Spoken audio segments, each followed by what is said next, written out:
Shalom Bapak Ibu yang terkasih di dalam nama Yesus. Kembali kita bertemu di dalam persekutuan online Gereja Metodis Antioquia Pancur Batu. Saya yakin dan percaya kita semua adalah orang-orang yang boleh rindu untuk boleh berdoa dan merenungkan firman Tuhan.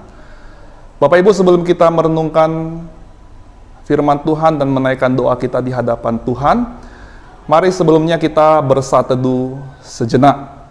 Saat teduh kita mulai.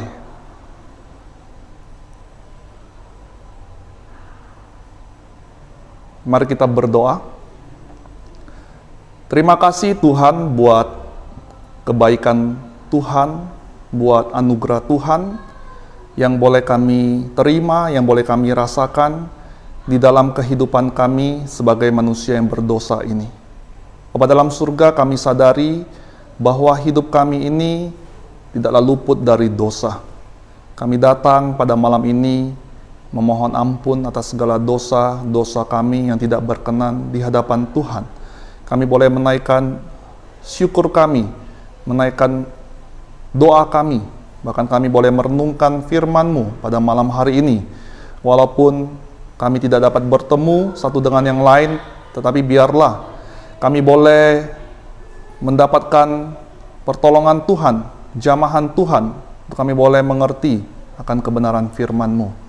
Pada dalam surga kami serahkan setiap jemaat-Mu yang boleh ikut bergabung dalam persekutuan pada malam hari ini. Tuhan jamah setiap hati pikiran kami. Ini doa kami kepada Tuhan, demi nama Yesus kami berdoa dan mengucap syukur. Amin.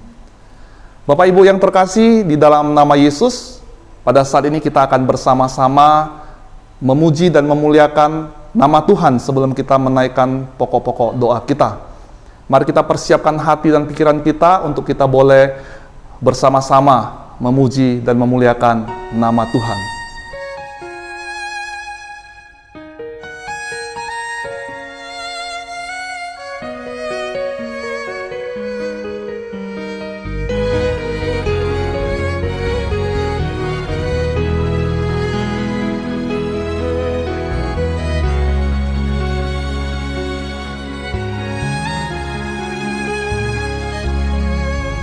Saat tiada jalan yang harus ku tempuh, Yesus ada di sana memberi pengharapan. Saat tiada jawaban di dalam hidupku, Kau ada di sampingku dan memberiku jawaban. Tiada yang mustahil bagimu ya Allahku, jalanmu tak terselangi. Kau buat aku terpesona, rancangan damai sejahtera.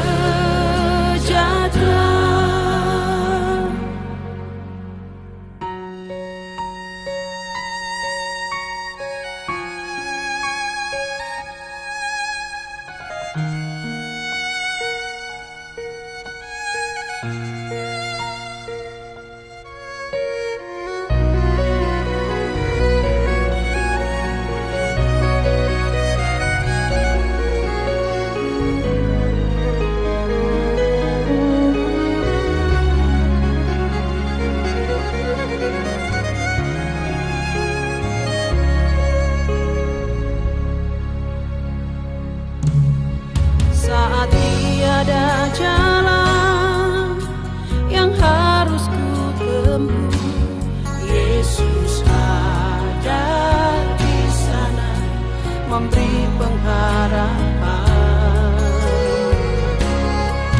Saat tiada jawaban di dalam hidupku, Kau ada di sampingku dan memberiku jawaban.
jauh doa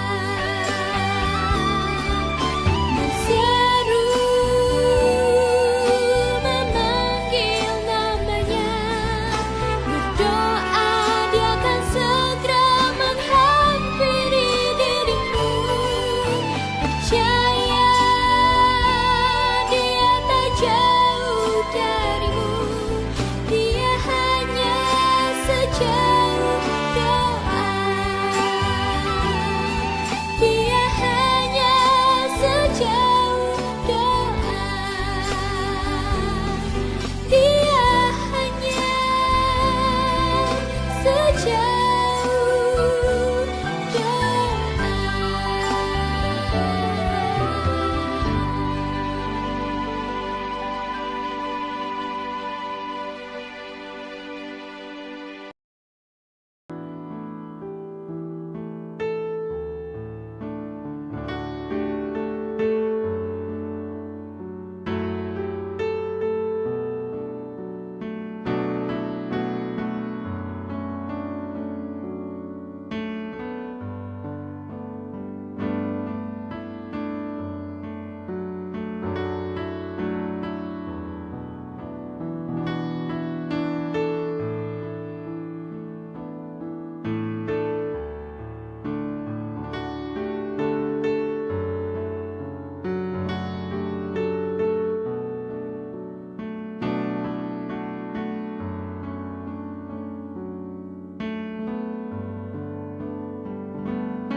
Shalom jemaat yang dikasihi oleh Tuhan Yesus Kristus. Kembali malam hari ini kita bersyukur boleh bersama-sama merenungkan firman Tuhan. Sebelum membaca dan merenungkan firman Tuhan, mari kita berdoa bersama-sama. Tuhan, kami berterima kasih malam hari ini kami boleh kembali bersama-sama merenungkan firman-Mu dalam persekutuan doa malam hari ini. Kami memohon anugerah-Mu, pertolongan-Mu, Roh Allah sendiri akan berbicara dalam hati kami, menerangi hati kami, supaya kami mengerti firman Tuhan yang kami baca renungkan, dan kami boleh dimampukan juga untuk melakukan dalam hidup kami tiap-tiap hari. Berfirmanlah kepada kami Tuhan, kami siap mendengarkannya. Di dalam nama Tuhan kami Yesus Kristus kami berdoa. Amin. Bagian firman Tuhan yang kita baca pada malam hari ini terambil dari Yohanes pasalnya yang ke-20.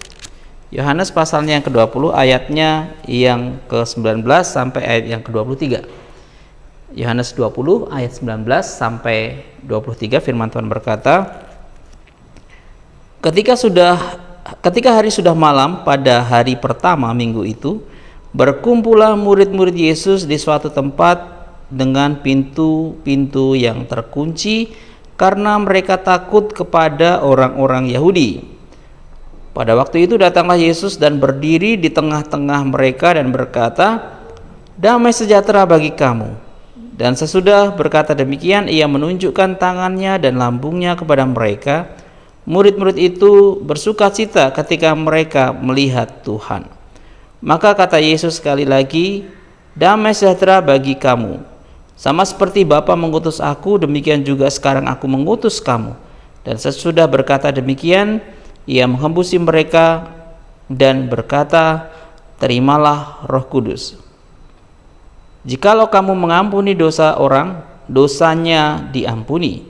Dan jikalau kamu menyatakan dosa orang tetap ada, dosanya tetap ada.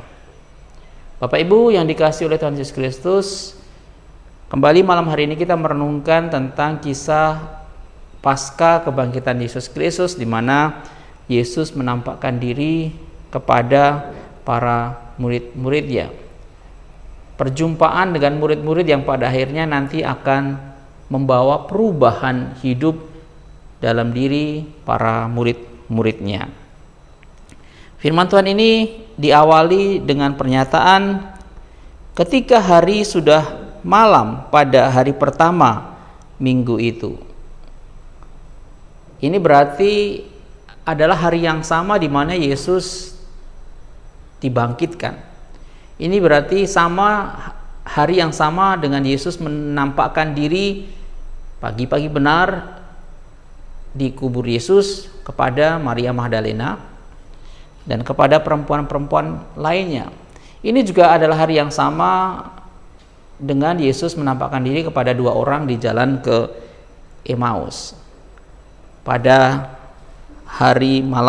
malam hari di hari pertama minggu itu.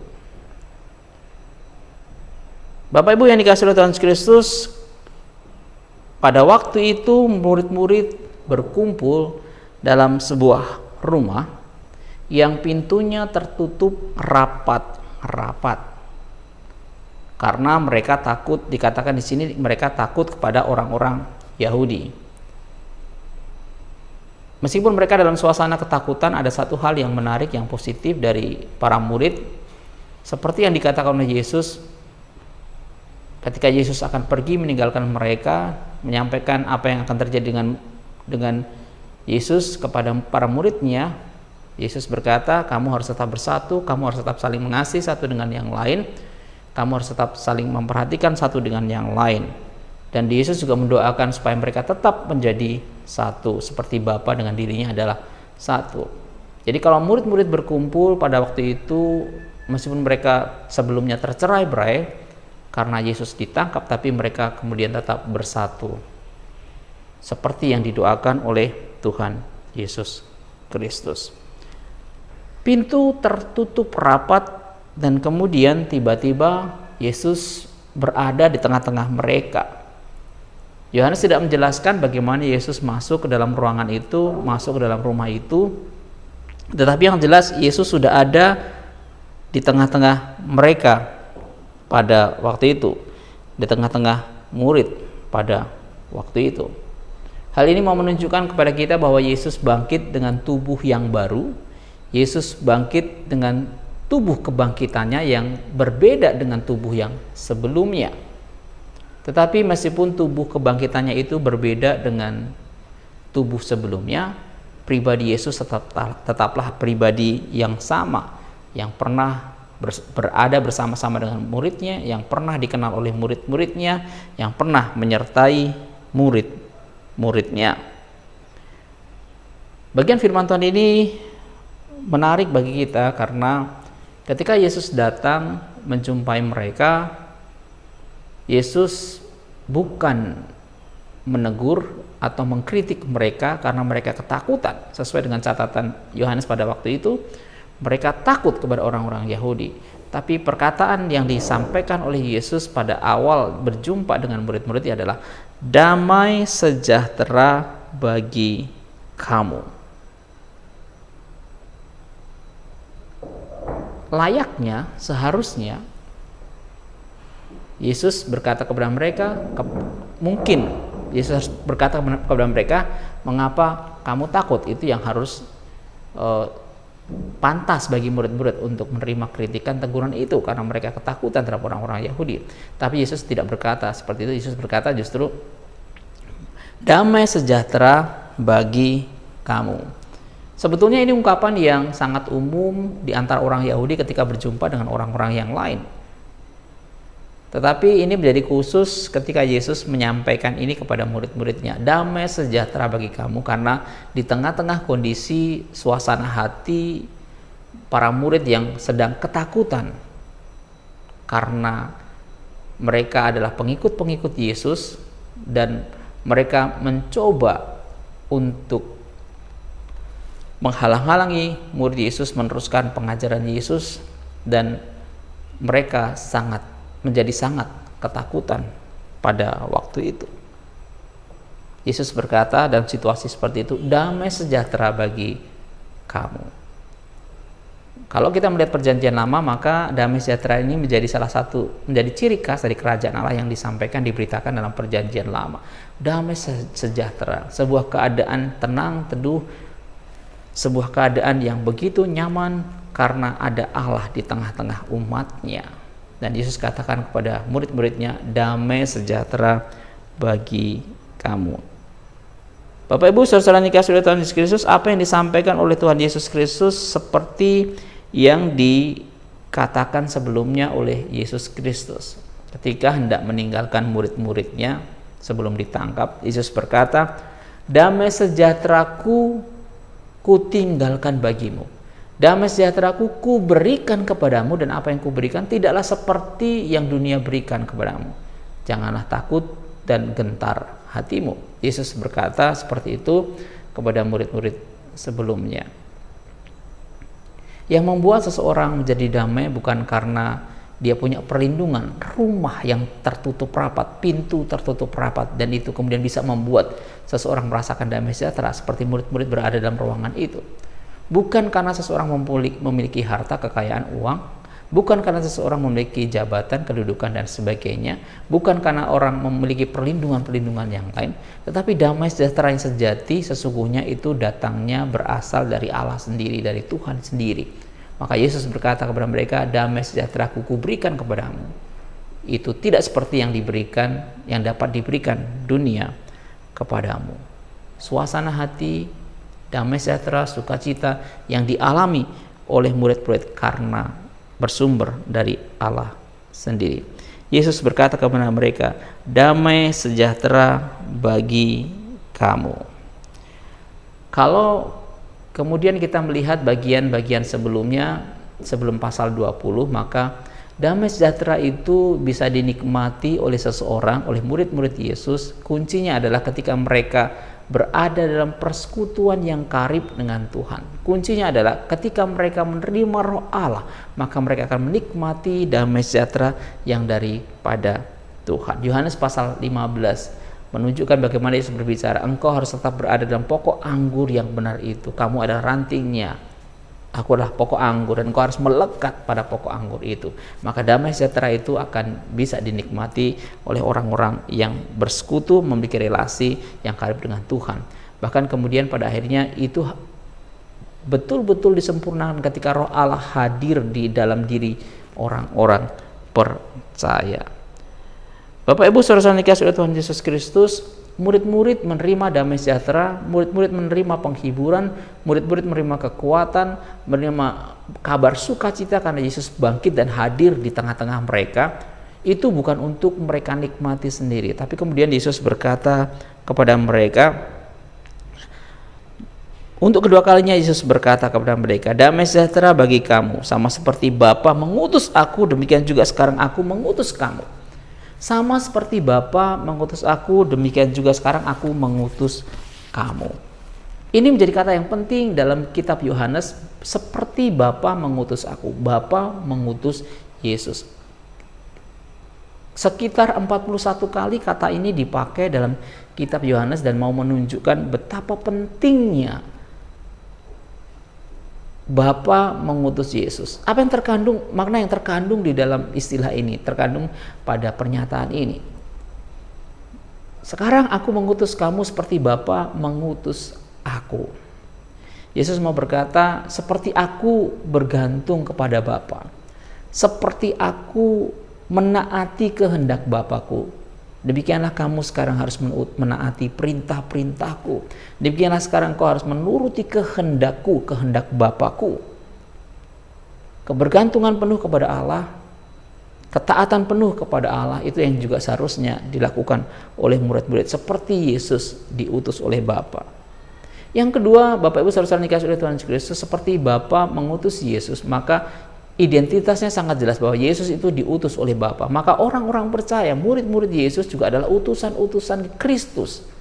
Kristus mengutus muridnya ke tengah dunia ini supaya mereka memiliki identitas yang jelas. Mereka adalah utusan-utusan Kristus, utusan Allah yang harus memberitakan kerajaan Allah, yang harus memberitakan Injil Kristus kepada orang-orang lain. Dimanapun seorang berada, murid-murid Yesus berada, dimanapun orang-orang percaya berada, melekat status ini, mereka adalah utusan-utusan Kristus. Apa tujuannya? Seperti yang tercatat di dalam kitab Yohanes, maka tujuannya supaya orang-orang mendengar berita Injil, mereka yang percaya kepada Yesus Kristus, mereka tidak binasa, tetapi mereka beroleh kehidupan yang kekal.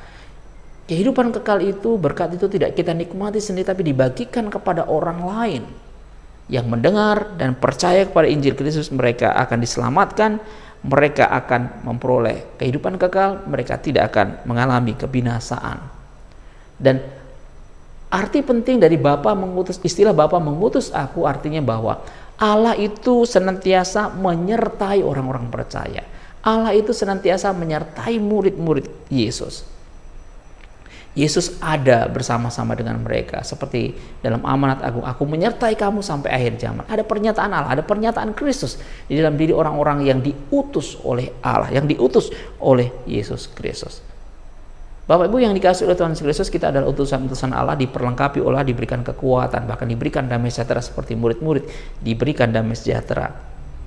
Mungkin masih ada pertanyaan-pertanyaan yang lain bagi kita sekarang. Bagaimana kita diutus? Kemana kita diutus? Dalam keadaan seperti apakah kita diutus? Bapak Ibu saudara-saudara dikasihi oleh Tuhan Yesus Kristus, mungkin jawabannya akan berbeda untuk setiap orang. Kalau kita mencermati bagian akhir dari kitab Yohanes, ketika Petrus bertanya kepada Yesus, apa yang terjadi dengan orang ini? Apa yang terjadi dengan Yohanes? Maka Yesus berkata, itu bukan urusanmu. Apa yang terjadi dengan orang ini bukan urusanmu. Ada satu yang penting, bahwa setiap orang diutus dalam kondisi yang berbeda-beda, dalam keadaan yang berbeda-beda. Yohanes memiliki umur yang panjang, tetapi dia harus dibuang ke pulau Patmos. Petrus harus mengalami penganiayaan, penderitaan, dia harus disalib, terbalik. Murid-muridnya juga mengalami keadaan yang berbeda-beda, diutus dalam keadaan yang berbeda-beda. Maka seperti murid-murid Yesus yang diutus dalam keadaan berbeda-beda, situasi yang berbeda-beda, tentu kita juga diutus ke dalam situasi yang berbeda-beda. Di tengah keluarga, di tengah pekerjaan, bahkan dimanapun kita berada. Itulah kesempatan di mana kita juga membagikan Injil kebenaran, membagikan Injil kerajaan Allah, memberikan Injil keselamatan. Bapak Ibu saudara-saudara yang dikasihi oleh Tuhan Yesus Kristus, di akhir bagian firman Tuhan ini Yesus berkata, terimalah Roh Kudus. Mungkin ini menjadi sebuah pertanyaan. Lalu bagaimana dengan kisah Rasul pasal 1 ayat 8 ketika Yesus berkata, kamu akan menerima kuasa kalau Roh Kudus turun ke atas kamu. Peristiwa Pentakosta belum terjadi, tapi Yesus dalam bagian firman Tuhan ini sudah berkata, terimalah Roh Kudus. Apa maksudnya? Bagian firman Tuhan ini mau meneguhkan kepada kita bahwa betul Yesus berjanji Roh Kudus akan diberikan kepada para murid-muridnya, dan Roh Kudus akan menyertai mereka, dan itu nanti akan digenapi pada peristiwa Pentakosta. Puncaknya digenapi dalam peristiwa Pentakosta. Tetapi meskipun Roh Kudus baru akan dicurahkan pada peristiwa Pentakosta, tapi penyertaan Allah senantiasa ada bersama-sama dengan murid. Damai sejahtera Allah juga akan senantiasa bersama-sama dengan murid-murid yang sudah berjumpa dengan Yesus pada waktu itu. Dan Yesus menegaskan bahwa mereka akan menerima Roh Kudus, dan juga mereka akan menerima kuasa dari Tuhan. Dan Yesus berkata dalam ayatnya ke-23, jikalau kamu mengampuni dosa orang diampuni. Jikalau kamu menyatakan dosa orang tetap ada, dosanya tetap ada. Apakah ini berarti bahwa kita punya otoritas untuk mengampuni dosa orang lain? Tentu tidak. Otoritas pengampunan itu, otoritas yang mengampuni dosa itu tetap pada Allah sendiri. Tetapi yang dimaksudkan dalam bagian firman Tuhan ini, murid-murid yang diutus untuk memberitakan Injil dengan menyatakan Yesuslah Tuhan dan Juru Selamat, percayalah kepadanya, maka engkau akan beroleh hidup yang kekal. Artinya, kalau orang-orang yang mendengar berita Injil itu percaya, maka mereka percaya dan kemudian mereka bertobat, dosanya akan diampuni. Kalau mereka mendengar berita Injil yang disampaikan oleh para murid ini, tapi mereka tidak percaya, maka tentu dosanya tidak akan diampuni karena mereka tidak bertobat. Ini yang dimaksudkan oleh Yesus. Injil itu harus diberitakan supaya ada orang yang memberikan respon terhadap Injil kerajaan Allah itu. Bapak Ibu yang dikasih oleh Tuhan Yesus Kristus, kebangkitan Yesus Kristus memberikan damai sejahtera bagi orang-orang yang mempercayai Yesus Kristus sebagai Tuhan dan Yesus Selamat.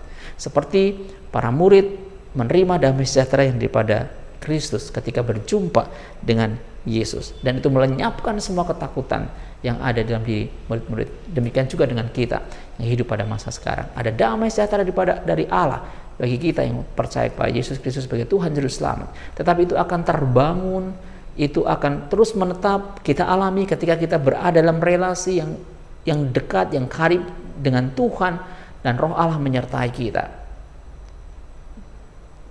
Berkat itu bukan untuk kita nikmati sendiri, tapi berkat itu kita harus bagikan kepada orang lain.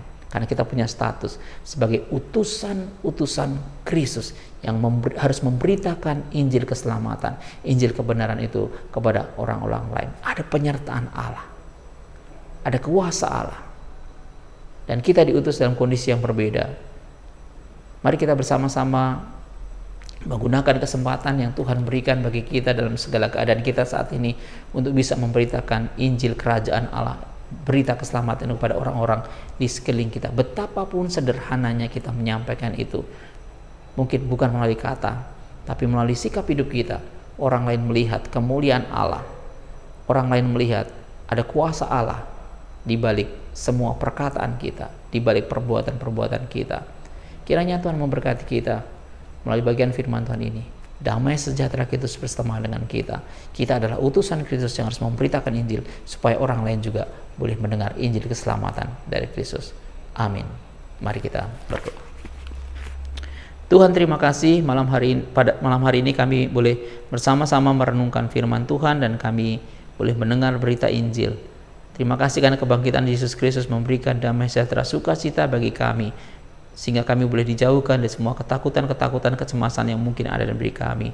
Terima kasih karena kami diingatkan juga bahwa Engkau mengutus kami untuk memberitakan damai sejahtera, sukacita, kabar baik, Injil keselamatan itu pada orang lain. Dan terima kasih karena ada janji penyertaan bagi kami untuk memberitakan Injil itu, Tuhan, bagi kami. Terima kasih Tuhan Yesus, kami bersyukur untuk firman-Mu, dan kiranya Tuhan sendiri akan menolong kami, meneguhkan iman percaya kami menjadi utusan Kristus dalam hidup kami tiap-tiap hari. Di dalam nama Tuhan kami Yesus Kristus. Mari kita mengakhiri persekutuan doa pada malam hari ini dengan mengucapkan doa Bapa kami bersama-sama. Bapa kami yang di surga, dikuduskanlah namamu, datanglah kerajaan-Mu, jadilah kehendak-Mu di bumi seperti di surga. Berikanlah kami pada hari ini makanan kami yang secukupnya, dan ampunilah kami akan kesalahan kami, seperti kami juga mengampuni orang yang bersalah kepada kami. Dan janganlah membawa kami ke dalam pencobaan, tetapi lepaskanlah kami daripada yang jahat. Karena Engkau yang punya kerajaan dan kuasa dan kemuliaan sampai selama-lamanya. Amin. Arahkan hatimu kepada Tuhan dan terimalah berkat-Nya. Kiranya anugerah dari Tuhan Yesus Kristus, damai sejahtera dari Allah Bapa dalam persekutuan dengan Roh Kudus menyertai kamu hari ini sampai selama-lamanya. Amin.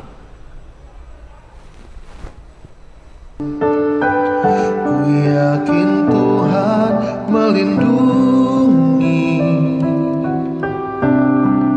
burung di udara, Tuhan pelihara karena kasih-Nya. Tuhan selalu